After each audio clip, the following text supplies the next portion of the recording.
नरेश बालियान के वकील NC Sharma sir इस वक्त हमारे साथ मौजूद हैं।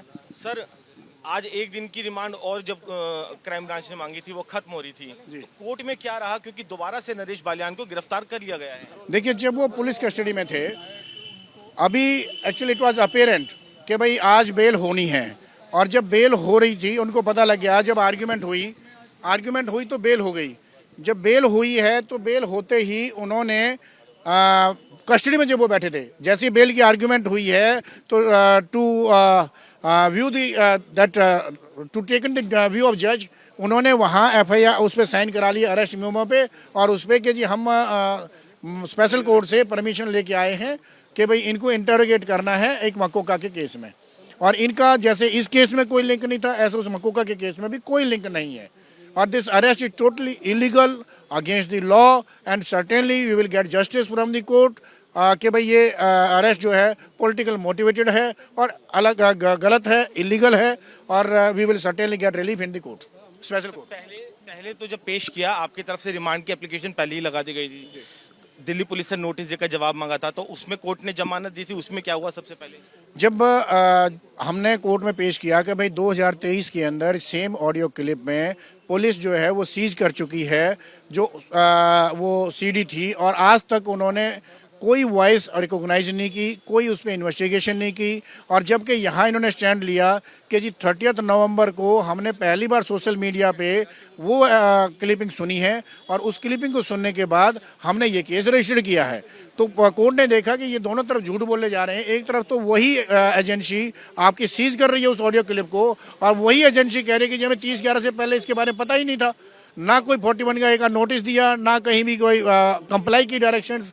तो लॉ जो सुप्रीम कोर्ट और ऑनरेबल सुप्रीम कोर्ट और हाई कोर्ट ने जो लॉ ले डाउन किया है, उसके बेसिस पे आज कोर्ट ने हमें जमानत दे दी उस केस में। लेकिन क्योंकि पुलिस को पहले से पता था कि ये जमानत होगी, अगर वो दे वर प्रिपेयर्ड कि अगर जमानत होती है तो हम इसमें अरेस्ट डाल लेंगे, जमानत नहीं होती है तो फिर हम इसमें आगे बाद में देखेंगे, जब भी जमानत होगी तभी हम इसको उठाएंगे। जैसे कि आपने देखा होगा, चाहे अरविंद केजरीवाल का केस हो, चाहे P चिदम्बरम का केस हो, जितने भी लीडर्स के केसेस हैं उनमें आपने देखा होगा एक एजेंसी बेल पे लेती है, एक एजेंसी के केस में बेल पे आते हैं, दूसरी एजेंसी जो है वो आके उनको अरेस्ट डाल देती है जैसे ही बेल होती है उसी दिन।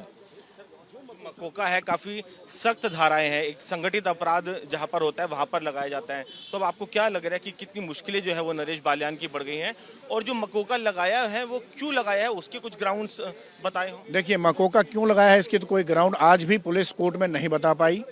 पुलिस ने सिर्फ ये कहा कि जी हम स्पेशल कोर्ट में से हम परमिशन लेंगे, स्पेशल कोर्ट में ही जाके कल बताएंगे। और क्यों लगाया गया है, दिस इज अपेरेंट कि आज उनके पास और कोई केस रहा नहीं जिसमें वो अरेस्ट डाल सकें।